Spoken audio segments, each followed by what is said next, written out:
ابھی آئی کہہ کر وہ چلی گئی۔ جوں جوں شام گہری ہوتی جا رہی تھی، دیوالی کی تقریب اپنے عروج پر پہنچ رہی تھی۔ 5-6 منٹ تک میں بچوں کی آتش بازی سے لطف اندوز ہوتا رہا۔ پھر پونم آ گئی۔ چلیے شریمان جی، ہم بھی دیکھیں آپ کے تیور، اس نے پچھلی سیٹ پر بیٹھتے ہوئے کہا۔ اس مرتبہ کسی غلط فہمی کا شکار نہ رہنا، میں نے موٹر سائیکل سٹارٹ کرتے ہوئے کہا۔ باتیں کرنا تو کوئی آپ سے سیکھے، اس نے میری پیٹھ پر ہلکی سی دھول جماتے ہوئے کہا۔ اور موضوع بدلنا تم سے، میں نے گردن موڑتے ہوئے کہا۔ اپنے فکر کا خوشگوار رد عمل میں اس کے چہرے پر دیکھ تو نہ سکا، لیکن میرے کاندھے پر رکھے اس کے خوبصورت ہاتھ کی لرزش میں نے محسوس ضرور کر لیا۔ کہاں کے ارادے ہیں مہاراج؟ اس نے مجھے ایک ویران سڑک پر مور کاٹتے دیکھ کر پوچھا۔ اغوا ہونے والے شور نہیں مچایا کرتے، میں نے دور سے نظر آتے آرمی کے بڑے بڑے وہیکلز پر نظریں جماتے ہوئے کہا۔ واہ جی واہ، یہ خوب دھونس ہے، یعنی گردن بھی کٹوائیے اور مرحبا بھی کہیے۔ موٹر سائیکل میں نے روک دی۔ سامنے ایک خوبصورت سی پہاڑی نظر آ رہی تھی جو یقیناً سیرگاہ ہی تھی، لیکن یہ عجیب بات کہ وہاں کوئی نظر نہ آتا تھا۔ شاید آرمی کے یہاں ڈپلائے ہونے کے بعد یہاں لوگوں کی آمد و رفت ممنوع ہو چکی تھی۔ سردی اپنا جوبن دکھا رہی تھی۔ پونم نے کندھے پر رکھی شال کو مضبوطی کے ساتھ اپنے جسم پر لپیٹ لیا تھا۔ ہم دونوں ہاتھوں میں ہاتھ ڈالے اسی طرف چل دیے جہاں تفریح گاہ کے نزدیک مجھے آرمی کے وہیکلز نظر آ رہے تھے۔ غالباً وہ لوگ بھی دیوالی کی وجہ سے شغل میں نوشی میں مصروف تھے، شاید اس لیے ہمیں ان کے ارد گرد کچھ نظر نہیں آ رہا تھا۔ سڑک پر لگی لائٹس کہیں کہیں روشن تھی، زیادہ تر بلب خراب تھے۔ پونم، تمہیں معلوم ہے ہم کہاں جا رہے ہیں؟ میں نے چلتے چلتے پوچھا۔ نہیں تو، اس نے مختصر سا جواب دیا۔ کیوں؟ تم نے پوچھا کیوں نہیں؟ میں نے اس کی طرف مڑتے ہوئے کہا۔ پرکاش بابو، بسا اوقات مجھے بھی تمہاری کسی حرکت کا مطلب سمجھ نہیں آتا۔ مجھے تو کبھی کبھی تمہارے ہندو ہونے پر بھی شک ہونے لگتا ہے۔ میرا دل اچانک اس کے اس فکرے پر دھڑکا۔ پونم نے ایک لمبا سانس لی اور دوبارہ بولی۔ میں تم لوگوں جیسی بات ہی کیا، میں شراب سے اتنی نفرت کرتی ہوں جتنی مجھے یمراج سے ہے، لیکن مجھے حیران ہوتی ہے جب تم ہندو نوجوان ہو شراب نہیں پیتے۔ تم نے ابھی تک مجھے کسی غلط حرکت کے لیے نہیں کہا، جبکہ ہمارے معاشرے میں محبت کا آغاز ہی ایسی گھٹیا حرکتوں سے ہوتا ہے۔ یا تو اگلے جنم کے لیے کوئی اوتار ہو جو مانش کے روپ میں پرگٹ ہو کر آ گیا ہو، یا پھر گدھا ہوں جسے خوبصورت لڑکیوں سے ڈیٹنگ کرنا نہیں آتی۔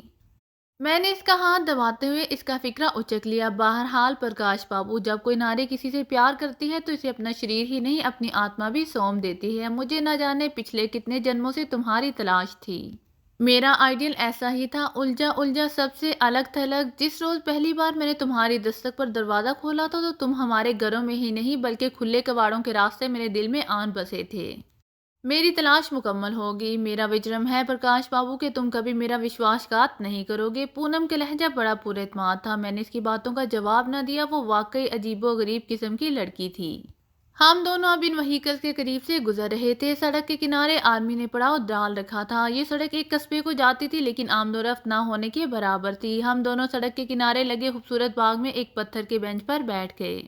چڑھتے چاند کی رات تھی، سامنے کا منظر بخوبی نظر آ رہا تھا۔ میری آنکھوں کے راستے وہیکلز پر لدے سامان اور وہاں پہاڑی کے ایک طرف نصب ریڈار کے اینٹینا کی بناوٹ دماغ پر نقش ہو رہے تھے۔ یہ نئی قسم کا اسلحہ تھا۔ مجھے خوشی تھی میں نے ایک خفیہ ہتھیار کا جو بھارتی فوج کے تصرف میں ہے کھوج لگا لیا تھا، لیکن حیرانگی ہو رہی تھی کہ آخر اتنی اہم چیز کو اتنے غیر حفاظتی اور ناقص انتظام کے ساتھ نصب کرنے کی کیا تک ہے۔ پھر میرے دماغ نے اس سلسلے میں رہنمائی کی اور میں انڈین آرمی انٹیلیجنس کی چال سمجھ گیا۔ ایمرجنسی ہونے کی وجہ سے چونکہ تمام آرمی کے نشانات وغیرہ تو مٹی سے چھپے ہی ہوتے ہیں، اس کے علاوہ بھی ان حالات میں گہز کو بہت اچھی طرح کیموفلاج کیا جاتا ہے۔ اگر ان کے گرد خاص پہرا بھی لگا دیا جاتا تو اس علاقے میں موجود دشمن انٹیلیجنس کو شک ہونا لازمی تھا۔ شاید اسی لیے انہوں نے یہ طریقہ اپنایا تھا۔ اگر میں بھی ہتھیاروں کی خاص قسم کی ساخت پر غور نہ کرتا تو اسے انڈیا کی روایتی فوج کی کوئی بٹالین سمجھ کر نظر انداز کر دیتا۔ تمہیں پا کر میں نے بہت کچھ پا لیا ہے پونم، مجھ سے خوشی چھپائی نہ جا سکی اور بے اختیار مجھ سے منہ سے نکل گیا۔ ہاں، اب ظاہر ہے آپ فلمی ڈائیلاگ ہی بولیں گے۔ پونم کی ہنسی سے فضاؤں میں سریلی گھنٹیاں بجنے لگیں۔ ہم واپس موٹر سائیکل کی طرف آ رہے تھے جب اچانک ہمارے پیچھے روشنی کا ایک طوفان سا اٹھا۔ یکدم میں نے پونم کا ہاتھ پکڑ کر کنارے کی طرف کھینچا تو وہ مجھ سے ٹکرا گئی۔ ہم دونوں پر ہی اس ٹکراؤ نے قیامت ڈھا دی تھی۔ اب اس حادثے سے سنبھلنے بھی نہ پائے تھے کہ ایک جیپ قریب آ کر ٹھہر گئی۔ جیپ میں ایک سارجنٹ اور 2 سپاہی تھے، شاید ہمیں متشبہ جان کر آ گئے تھے۔ سنیے مہاراج، سارجنٹ غالباً ہماری اصلیت جان گیا تھا۔ سنائیے مہاراج، میں نے اسی قدر لہجے میں شوخی سے جواب دیا۔ میرے دل کی حالت خدا ہی جانتا ہے۔ اس سمے یہاں آپ کی موجودگی اور دیوالی رات کی حسین رات تو ٹھیک ہے، لیکن یہ ماحول پریم کرنے کے لیے سازگار نہیں۔ اس نے پہلے پونم کی طرف اور پھر سامنے ملٹری کنوائے کی طرف اشارہ کرتے ہوئے کہا۔ او مائی ڈیئر آفیسر، چھوٹا سا تو شہر ہے، یقین مانی کوئی گوشہ بھی تو حال ہی نہیں ملا۔ محبت کے مارے یہاں چلے آئے تھے، لیکن کیا معلوم تھا کہ یہاں بھی، میں نے بڑے سوگوار اور فلمی انداز میں جواب دیا۔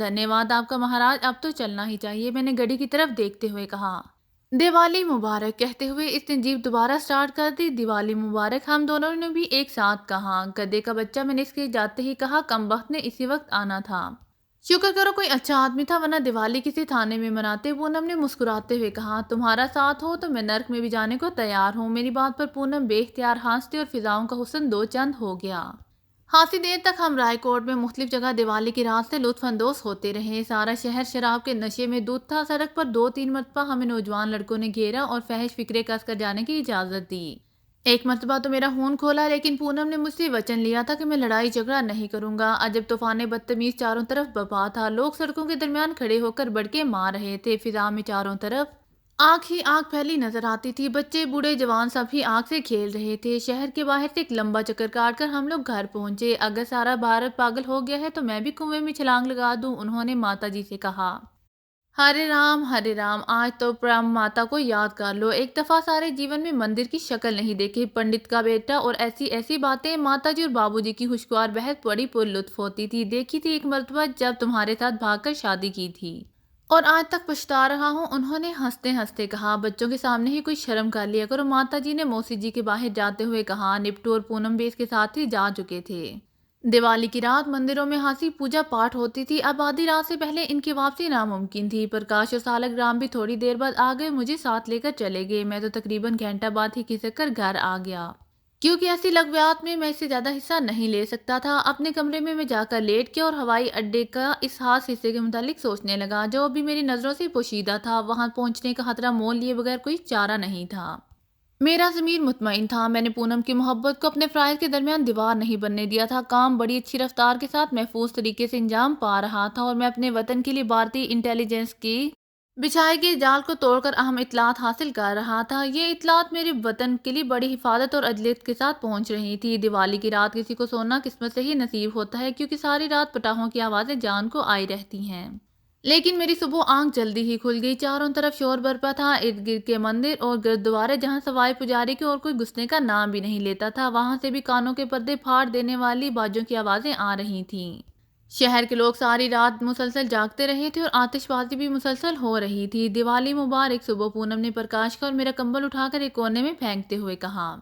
دیوالی آئی اور گزر بھی گئی۔ پونم کی کوئی بات میرے لیے اور میری کوئی بات بظاہر اس کے لیے پرائی نہیں تھی۔ ہم دونوں نے ایک دوسرے کو اس اثنا میں اچھی طرح جان لیا، پہچان لیا تھا۔ اکٹھے جینے مرنے کے پیمان باندھ لیے تھے۔ مجھے اس کے کالج اور دوران تعلیم فارغ پیریڈز کا پورا علم ہو چکا تھا۔ پونم نے مجھ سے وعدہ لیا کہ میں لدھیانہ میں سے روزانہ ملا کروں گا۔ لدھیانہ پہنچنے کے دوسرے ہی روز ایک پیغام میرا منتظر تھا، اور اب میں ایک اہم مشن پر بٹالہ جا رہا تھا۔ بٹالہ سرحدی علاقہ ہے، یہاں سے گرفتار ہونے والے غیر ملکیوں کو گوادسپور میں جیل میں رکھا جاتا تھا، جہاں سے وہ لوگ تاریخی پیشی بھگتنے کے لیے بٹالہ آتے تھے۔ ہمیں اپنے ایک ساتھی کو پولیس کی حراست سے آزاد کروانا تھا۔ دشمن ملک کی بھری پری کچہری میں اپنے کسی ساتھی کو اغوا کر کے لے جانا کوئی معمولی بات نہیں تھی۔ یہ زندگی اور موت کا کھیل تھا، جس میں موت کی جیت کے امکانات زیادہ ہی روشن دکھائی دیتے تھے۔ اس سلسلے میں اپنے مقامی دوستوں کی مدد حاصل کرنا ضروری تھا۔ میں نے پرکاش کو یہی بہانہ کیا تھا کہ مال کا آرڈر وصول کرنے یوپی کی طرف جا رہا ہوں۔ یہ انتہائی معقول بہانہ تھا، جس کی آڑ میں مجھے اپنی سرگرمیاں جاری رکھنا تھی۔ میں اپنے طے کردہ پلان کے مطابق بٹالہ آ گیا۔ یہاں مجھے اپنے ایک دوست سے، جو میرے ملک کی انٹیلی جنس کا خاص آدمی تھا، ملاقات کرنی تھی۔ کسی بھی جاسوس کے لیے دوسرے ساتھی جاسوس سے ملاقات بڑا جان جوکھوں کا کام ہے، کیونکہ وہ شخص حال ہی میں سرحد پار کر کے آیا ہوتا ہے، اور اسے اس بات کا امکان ہر وقت موجود رہتا ہے کہ وہ کہیں دشمن انٹیلی جنس کے ہتھے نہ چڑھ گیا ہو۔ اگر دشمن کسی ایسے شخص کو قابو کر لے جو ان کے ملک میں سکونت پذیر اپنے ساتھی کا کوئی پیغام وصول کرنے جا رہا ہے، تو وہ ان کے لیے خصوصی تحفہ ہوتا ہے، کیونکہ اس شخص کے ذریعے وہ پہلے سے ان کی سوسائٹی کے کافی اندر تک گھس کر محفوظ ہو جانے والے جاسوس تک جا پہنچتے ہیں۔ اول تو انٹیلی جنس کا تفتیش کا طریقہ ہی اتنا اذیت ناک ہوتا ہے کہ کسی نہ کسی مرحلے پر گرفتار شدہ شخص ان کے آگے ہتھیار ڈال دیتا ہے اور اپنے ساتھی کا پتہ بتا دیتا ہے۔ اس کے علاوہ سب سے بڑا خطرہ ڈبل ایجنٹوں کا بھی ہوتا ہے، جو دنیا کی قریباً ہر انٹیلی جنس میں پائے جاتے ہیں۔ اور تھوڑے سے انعام کے لالچ میں اپنے ساتھی کو گرفتار کروا دیتے ہیں۔ میں بجائے اس جگہ جانے کے جہاں مجھے اپنے ساتھی سے ملنا تھا، بٹالہ کے لاری اڈا پر چلا آیا۔ ہم دونوں ایک دوسرے کے لیے اجنبی تھے، صرف اس سے خاص نشانیوں میں سے میں نے اسے پہچان کر اس سے پیغام وصول کرنا اور مل کر منصوبہ بندی کرنی تھی۔ قریباً 1 گھنٹے کے جان لیوا انتظار کے بعد مجھے بالآخر وہ ایک سرحدی علاقے کی طرف سے آنے والی بس میں اترتا نظر آیا۔ کافی محتاط آدمی تھا، خاصا چوکنا نظر آ رہا تھا۔ بس سے اتر کر اس نے بجائے ادھر ادھر اجنبیوں کی طرح دیکھنے کے چپ چاپ اپنی راہ لی۔ بس کے ارد گرد فوراً 2-3 سیکیورٹی والے اکٹھے ہو گئے تھے، لیکن کیا مجال جو اس پر کسی کو ذرا برابر بھی شک گزرا ہو۔ نووار درمیانی عمر اور مضبوط جسم کا مالک ایک بوٹے سے قد کا آدمی تھا۔ میں نے بس سے اترتے ہی اس کا تعاقب شروع کر دیا، لیکن لاکھ چالاک ہوشیار میرے ہی ملک کا تربیت یافتہ ہونے کے باوجود اسے اس بات کا اندازہ نہیں ہو سکتا تھا۔ قریباً 10-15 منٹ تک اسی چکر میں رہا کہ مبادہ کو اس پر نظر رکھے ہوئے تو نہیں، یا پھر انڈین انٹیلیجنس والے سے میرے لیے بطور چارے استعمال تو نہیں کر رہے۔ ابھی ہماری ملاقات کے وقت میں 10-15 منٹ باقی تھے۔ نووار لاری اڈے پر بنے ایک چائے کے سٹال میں جا گھسا۔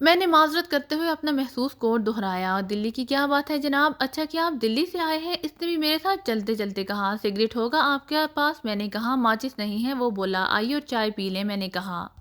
ہم دونوں نے مخصوص الفاظ ان فکروں میں استعمال کر کے ایک دوسرے کو اپنی شناخت کروا دی تھی۔ میں نے بھی اس کی طرح دیہاتی کپڑے پہن رکھے تھے اور ایک کپڑے کا تھیلا ہاتھ میں پکڑا ہوا تھا۔ دونوں ایک دوسرے کا حال احوال دریافت کرتے لاری اڈے کے باہر کچہری کے نزدیک ہوٹل میں بنے چھوٹے سے کیبن میں جا پہنچے۔ نووار نے جس کو جسونت نام الاٹ ہوا تھا، تمام تفصیلات سے مجھے ایک مرتبہ پھر آگاہ کیا۔ ہم نے یہ کام اپنے بھارتی 2 دوستوں کی مدد سے انجام دینا تھا، لیکن وہ بھی اس طرح کہ انہیں اس بات کی کانوں کان خبر نہ ہو کہ جسے ہم پولیس سے چھیننے جا رہے ہیں وہ شخص کون ہے۔ ان کے نزدیک تو وہ خاص شخص ہمارے ملک کا ایک مارنا ہوا اسمگلر تھا، جس کے بھارتی پولیس کے قبضے میں رہنے سے تمام کاروبار کا بیڑا غرق ہونے کا خطرہ تھا، اور ہمارے بھارتی دوستوں کو مزید مال اسی صورت میں مل سکتا تھا جب ہمارا یہ اہم ساتھی رہا ہو کر پاکستان پہنچے گا۔ تمام تفصیلات اچھی طرح طے کرنے کے بعد ہم دونوں اٹھے اور ایک دوسری لاری کے ذریعے ان اسمگلر بھارتی دوستوں کے ڈیرے کی طرف چال دیے۔ ہم لوگ وہاں رات گئے پہنچے تھے۔ ہمارے بھارتی دوست چرن سنگھ نے بڑی فراخ دلی سے میرا استقبال کیا۔ میرے ساتھی کو وہ پاکستان کے ایک تگڑے اسمگلر کی حیثیت سے اچھی طرح جانتے تھے، اور انہیں یہ بھی علم تھا کہ اسی تگڑے اسمگلر کی وجہ سے وہ آج لاکھ پتی بنے ہوئے تھے، ورنہ وہ تو معمولی سے زمیندار تھے۔ جسونت نے میرا تعارف صوبہ سرحد کے بہت بڑے آڑتی کے بیٹے کی حیثیت سے کروایا۔ چرن سنگھ کی خوشی کا ٹھکانہ نہیں تھا۔ کیڑی دگار نارائن آگے مہاراج، اس نے مجھ سے گرم گوشی سے بغل گیر ہوتے ہوئے کہا۔ چرن سنگھ کے ساتھی 3-4 مرغ لے آئے، جنہیں میرے پاکستانی ساتھی جسونت نے حلال کیا، اور چرن سنگھ نے انہیں پکوانے کے لیے گھر بھیج دیا۔ ہم لوگ تو جٹکا نہیں کھاتے تھے، لیکن وہ حلال ضرور کھا لیتے تھے۔ ہماری اطلاعات کے مطابق مطلوبہ ساتھی جسے پولیس کی حراست سے آزاد کروانا تھا، وہ اگلے روز تاریخی پیشی پر گورد اسپور جیل سے بٹالہ آ رہا تھا۔ گورد اسپور سے بٹالہ آنے والے ملزمان کو پرائیویٹ بسوں پر لایا جاتا تھا۔ چرن سنگھ نے منصوبے کے مطابق 2 آدمی فوراً روانہ کر دیے، انہیں تمام باتیں تفصیل سے سمجھا کر ان کے حصے کا کام سے آگاہ کر دیا تھا۔ یہ دونوں چرن سنگھ کے انتہائی خاص آدمی تھے۔ ہم دونوں کو بھی چرن سنگھ نے رات کی ایک پرائیویٹ کار کے ذریعے اس مخصوص علاقے میں پہنچا دیا جہاں سے ہم نے اپنی کارروائی کا آغاز کرنا تھا۔ ہم نے اپنے منصوبے پر عمل کرنے کے لیے گور اسپور سے بٹالہ آنے والی سڑک کے ایسے حصے کو منتخب کیا جہاں چرن سنگھ کا اپنا ایک مخصوص اڈا تھا، اور وہ قریباً سارے کا سارا گاؤں کے اس خاص لوگوں پر مشتمل تھا۔ یہ کام عموماً اسمگلروں کے گاؤں کے نام سے مشہور تھا، اور یہاں کے مکین اسمگلنگ کے علاوہ بھی بہت سے غلط کام کرتے رہتے تھے۔ ہماری اطلاعات کے مطابق ہمارے آدمی کو کسی بھی پرائیویٹ لاری میں وہاں سے 9 اور 10 بجے کے درمیان گزرنا تھا۔ لاری میں اس کے ہمراہ گارڈ کے 2 سپاہی اور ایک حوالدار موجود تھے، جن کے پاس صرف ایک 303 کی رائفل تھی۔ قریباً 8 بجے اس جگہ کی چرن سنگھ نے اپنے 5-6 ساتھیوں کے ہمراہ ناکہ بندی کی۔ اب ہم لوگ شدت سے اس خاص لاری کے منتظر تھے جس میں ملازمین ہمارے بھارتی دوست کے ہمراہ آ رہے تھے۔ ہمارا وہ ساتھی جس سے اغوا ہونا تھا، اسے جیل میں اطلاع مل چکی تھی، اور وہ بھی اپنی بساط کے مطابق تیاری کے ساتھ آ رہا تھا۔ قریباً 9:30 بجے ایک تیز رفتار موٹر سائیکل سوار نے اطلاع دی کہ ہمارے ساتھی پہنچنے والے ہیں۔ ابھی بمشکل 5-6 منٹ ہی گزرے تھے کہ اچانک ایک بس وہاں پہنچ کر رک گئی۔ بس میں موجود چرن سنگھ کے دونوں ساتھیوں نے منصوبے کے مطابق کام شروع کر دیا۔ ایک نے ڈرائیور کی کن پٹی پر پستول رکھ کر اسے بس روکنے کا حکم دیا، جبکہ دوسرے نے بڑی پھرتی کے ساتھ پولیس کے سپاہی سے رائفل چھین لی۔ بس کے مسافر یہی سمجھے تھے کہ ڈاکوؤں کے کسی گروہ نے ان کو لوٹنے کے لیے ان پر حملہ کر دیا ہے۔ بس کے رکتے ہی چرن سنگھ اور اس کے ساتھیوں نے بڑی پھرتی کے ساتھ اس کے گرد گھیرا ڈال لیا۔ ہمارے بس میں موجود ساتھی نے انجن بند کر کے چابی اپنے قبضے میں کر لی تھی۔ اب ہمیں جو کچھ بھی کرنا تھا چند منٹ کے اندر کر گزرنا تھا، کیونکہ اس سڑک پر لاریوں کی آمد و رفت ہر وقت جاری رہتی تھی۔ ہم نے بس میں موجود 15-20 سواریوں کو نیچے اترنے کا حکم دیا۔ ان میں پولیس کے سپاہی اور ہمارے ساتھی بھی شامل تھے۔ جیسے ہی وہ نیچے اترا، اس نے جھٹکا مار کر ہتھ کڑی کو حوالدار کے بیلٹ سے نکال لیا۔ چرن سنگھ کے ساتھی اسی اثناء میں ان کے سروں پر رائفل دانے کھڑے رہے۔ ہمارے ساتھی کے دونوں پاؤں میں بیڑی تھی۔ جسونت قریب ہی کھڑی جیپ کی پچھلی سیٹ پر بے چینی سے ہمارا منتظر تھا۔ اب ہم لوگ دو گروپوں میں بانٹ گئے۔ میں جسونت اغوا کنندہ اور چرن سنگھ جیپ میں سوار ہو گئے، جبکہ باقی ساتھی پہلے سے تیار شدہ گوڑیوں پر بیٹھ گئے۔ انہوں نے بس کے ٹائروں پر فائرنگ کر کے انہیں ناکارہ بنا دیا۔ ہماری جیپ پہلے سے پلان شدہ راستے پر بھاگنے لگی۔ جب تک ہم نظروں سے اوجھل نہیں ہو گئے، گھڑ سوار وہاں موجود رہے۔ جب ہم ہاتھ سے محفوظ ہو گئے تو انہوں نے بھی اپنی گوڑیوں کو لگام لگا دی۔ پچھلی سیٹ پر جسونت اپنے کام میں مصروف تھا۔ 3-4 منٹ کے اندر اس نے اغوا کنندہ کو بیڑیوں اور ہتھ کڑی سے نجات دلا دی۔ ہمارے اس عظیم دوست کی انڈین انٹیلیجنس نے بہت بری طرح مار پیٹ کی تھی، لیکن اتنی زبردست تفتیش کے بعد وہ بزدل اس سے کوئی کام کی بات نہ اگلوا سکے تھے۔ بری طرح زخمی اور کمزور ہونے کے باوجود اس کے عزم میں کوئی کمی نہ آئی تھی اور وہ اپنے آپ کو تندرست و توانا ہی ظاہر کر رہا تھا۔ جسونت تالے توڑنے اور انتہائی محدود حالات میں بھی سرحد عبور کرنے میں ماہر تھا۔ اسے شاید اسی لیے یہ اہم فریضہ سونپا گیا۔ ہم نے اپنے دوست کو پہننے کے لیے فوراً نئے کپڑے نکال کر دیے۔ اب اس مہم کا کمانڈر میں تھا۔ سب کو میرے فیصلے پر عمل کرنا تھا۔ پہلے سے اپنے پاس رکھے کچھ خاص کیپسول میں نے اپنے نئے دوست کو جیپ ہی میں کھلا دیے تھے۔ اس کی حالت کافی سنبھل چکی تھی۔ ایک مخصوص مقام پر ہم لوگ جیپ سے اتر گئے۔ چرن سنگھ نے یاری نبھا دی تھی، باقی کام اب ہمارا تھا۔ لو بھی سجنوں رب رکھا، اس نے پہلے سے تیار شدہ ایک پرائیویٹ کار کے قریب ہمیں اتار کر جیپ کو دوسرے راستے پر ڈال دیا۔ کار میں چرن سنگھ کا بھائی ہمارا منتظر تھا۔ کار میں بیٹھنے سے پہلے ہی جسونت سنگھ نے ہمارے ساتھی کا حلیہ بدل کر رکھ دیا تھا۔ میں اس کے مشاق ہاتھوں کی داد دیے بغیر نہ رہ سکا۔ اس نے 5 منٹ کے اندر ہی اپنے پاس موجود سیفٹی ریزر اور مختلف قسم کے لوشنوں کے ذریعے ہمارے نئے ساتھی کو قید اور مسلسل اذیت نے جس کی نہ صرف داڑھی ہانسی بڑھا دی تھی بلکہ چہرے سے بھی لہو نچوڑ لیا تھا، ایک تندرست اور صحت مند ہون کی سرخی لیے گاؤں والے شہری بابو میں تبدیل کر دیا تھا۔ میرا نیا ساتھی میرا ہم عمر تھا۔ جب اس نے کار میں بیٹھتے ہوئے اپنے چہرے پر نظر ڈالی تو بے اختیار مسکرا دیا۔ ایسی شکل تو میری اپنے ملک میں بھی نہیں ہوگی، کمال کے فنکار ہو یار، کیا سے کیا بنا کر رکھ دیا ہے۔